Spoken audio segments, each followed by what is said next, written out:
two of the most popular terms that you'll hear when you're in Jamaica or if you're talking to Jamaicans is wagwan and yemen.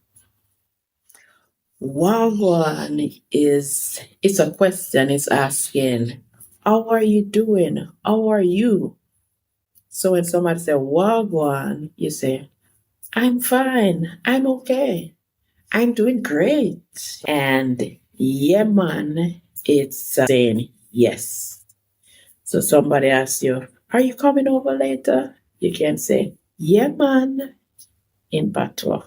Somebody asks you, did you enjoy that, that jerk chicken last night? Yeah, man. And are we going to the dance river tomorrow? You can say, yeah, man. Right.